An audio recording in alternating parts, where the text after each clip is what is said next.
오늘 함께 읽을 말씀은 누가복음 4장 18절, 신약성경 어른들이 많이 보는 성경으로는 94쪽, 그리고 우리말 성경으로는 75쪽에 있는 말씀입니다.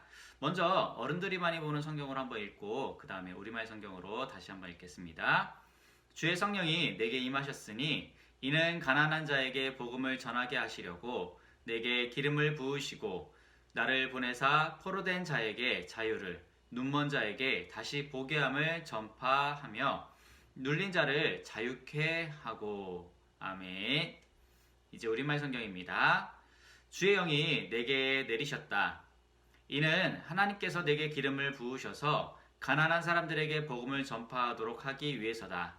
하나님께서는 포로된 사람들에게 자유를, 못 보는 사람들에게 다시 볼 수 있음을, 억눌린 사람들에게 해방을 선포하기 위해 나를 보내셨다. 아멘. 자, 우리 친구들 지난주와 다르게 박스를 정리하니까 훨씬 보기 좋죠? 이렇게 또 우리 친구들을 다시 만나서 너무나도 반가워요. 오늘 또한 처음 이 영상을 보거나 아동부에 처음 온 친구들은 또 환영합니다. 목사님은 이 방을 청소하고 있었어요. 기억할지 모르겠지만 목사님은 이사를 준비하고 있었어요. 예수님이 여러 곳을 다니면서 하신 일과 어쩌면 관련이 있는 것 같아요. 예수님은 정말로 여러 곳을 다니셨어요. 항상 어딘가 가셨던 것 같아요. 아마 예수님은 목사님처럼 바닥을 쓸거나 먼지를 털 일이 없을 것 같아요. 그러고 보니 예수님도 어떤 의미에서 청소를 하셨긴 했네요. 오늘 여러분이 들을 성경 이야기가 바로 이 이야기예요. 성경의 초점의 질문과 답을 다시 한번 복습해 볼게요. 그리스도인은 왜 성찬에 참여해야 되나요?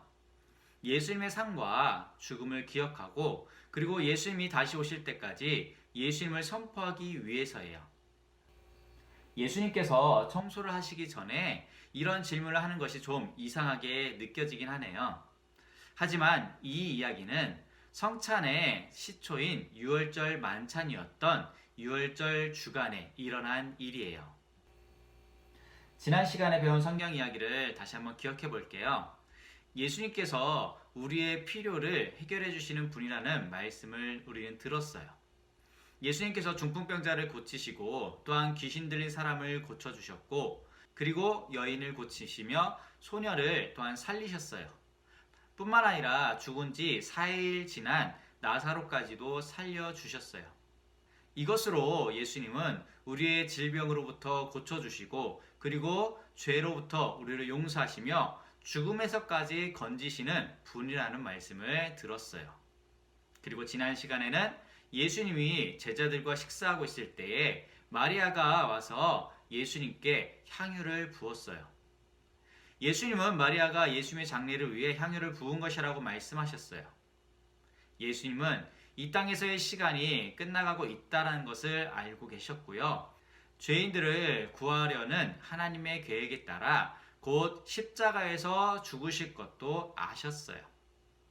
예수님은 하나님 아버지께 순종하는 일에 온 마음과 그리고 생각을 집중하셨어요.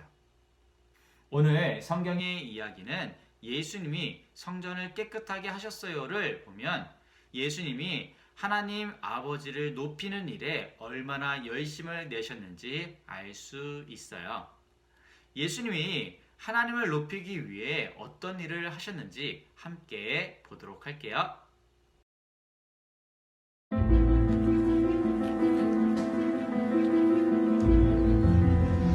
유월절 주간이었어요.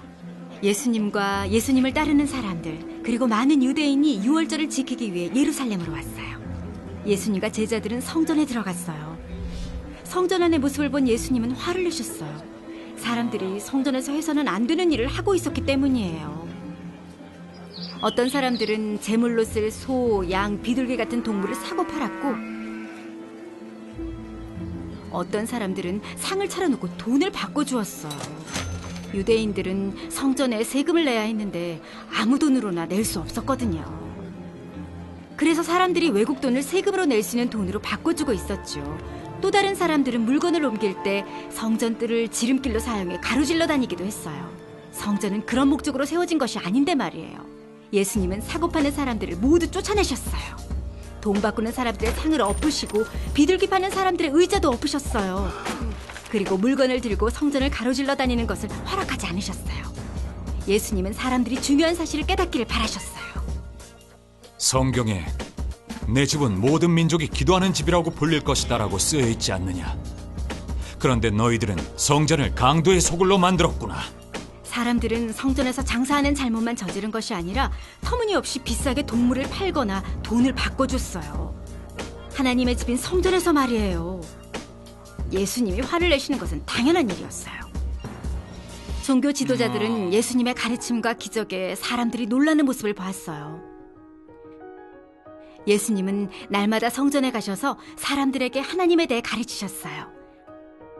앞을 못 보는 사람이 오면 고쳐주시고 걸을 수 없는 사람이 와도 고쳐주셨어요. 아이들은 성전에서 이렇게 외쳤어요. 다윗의 자손께 호산나! 종교 지도자들은 이런 모습이 마음에 들지 않았어요. 이 아이들이 무슨 말을 하는지 듣고 있어?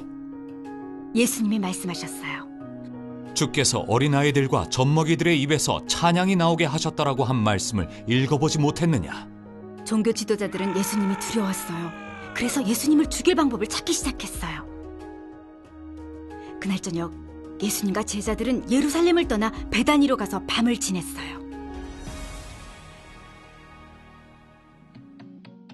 성전은 사람들이 하나님께 기도하고 예배하는 장소였어요. 예수님은 성전을 잘못 사용하는 사람들을 성전에서 내쫓으셔서 예배할 수 있게 하셨어요. 예수님은 십자가의 죽음으로 사람들의 죄를 없애주시고 사람들이 하나님께 가까이 갈 수 있도록 길을 열어주셨어요. 교회 안에서 가축을 사고 파는 모습을 본 적이 있나요?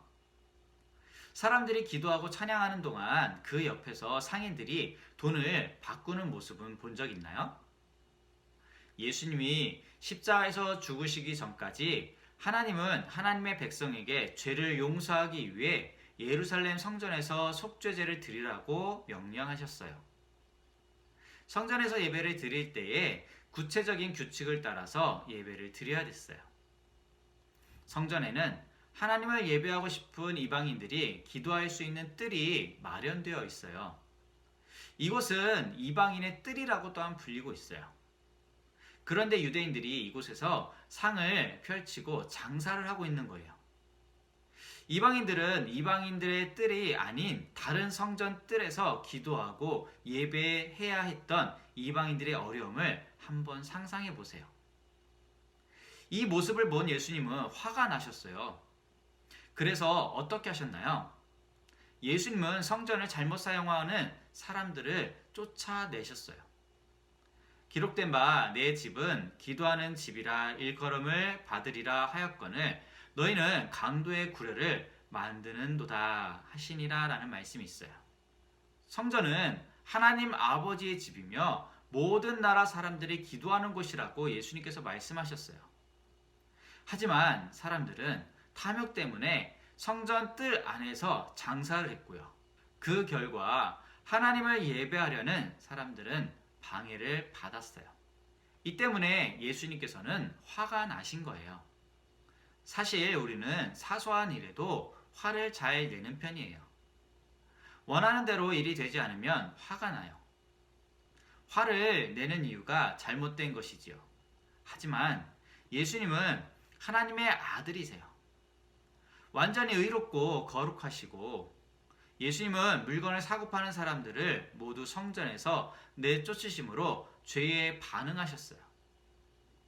정당한 이유로 바로 화를 내신 거예요.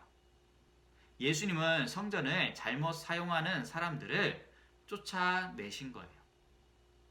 성전은 사람들이 하나님께 기도하고 예배하는 장소예요.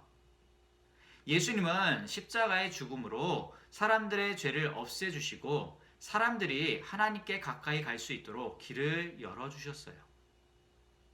모든 물건에는 만들어진 목적이 있어요. 처음부터 무엇을 어떻게 사용하려는 계획이 있기 때문에 그것을 만들었어요. 예를 들어 망치는 못을 박거나 또는 못을 빼는 데 사용하도록 만들었어요. 예수님은 성전을 잘못 사용하는 사람들을 쫓아내셨어요. 성전은 사람들이 하나님을 예배하는 장소이기 때문이에요. 예수님께서 화를 내신 것은 당연한 것인가요? 이 질문을 생각하며 함께 영상을 볼게요.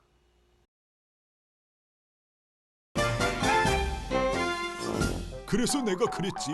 맛이 중요한 게 아니라고. 내 머리 코팅은 이걸로 충분해.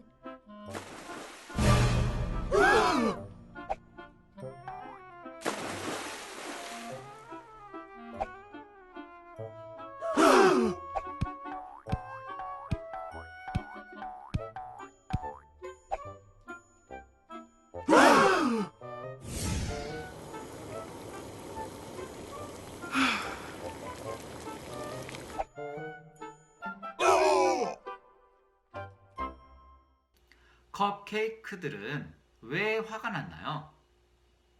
채소들은 부엌을 어떻게 사용하고 있었나요? 부엌은 원래 무엇을 하는 곳인가요? 예수님은 성전에서 사람들의 모습을 보고 왜 화가 나셨나요? 예수님께서 화를 내신 것은 당연한 일인가요? 그리고 왜 그렇게 생각하나요? 하나님을 높이지 않는 사람들에게 예수님께서 화를 내신 것은 당연한 일이에요. 예수님은 하나님을 높이는 일에 열심이셨어요. 하나님은 우리에게도 하나님을 높이는 일에 열심을 내라고 말씀하셨어요. 우리도 예수님처럼 사람들이 하나님께 나오지 못하도록 방해하는 것들에 맞서 행동할 수 있어야 돼요. 그리고 하나님이 받으실 예배를 드리고 다른 사람들이 하나님께 나오도록 초청할 수 있어야 돼요. 자, 우리 친구들 오늘 이 말씀 잘 기억하면서 예수님께서 그 성전은 예배를 드리는 곳이라고 분명히 말씀하고 있었고 이스라엘 백성들은 그 목적에 따라 이것을 사용하지 않았어요. 우리는 이곳에서 살아가면서 하나님을 예배하는 그 삶, 그 목적대로 우리는 살아가고 있는지 또한 예배의 목적대로 늘 예배를 드리고 있는지 생각하면서 또한 이것을 모르는 많은 사람들에게 선포하며 담대하게 살아가는 우리 믿음의 친구들이 됐으면 좋겠습니다. 한 주 동안 이 말씀 잘 기억하면서 살아가길 바랍니다. 다음 시간에 다시 만날게요.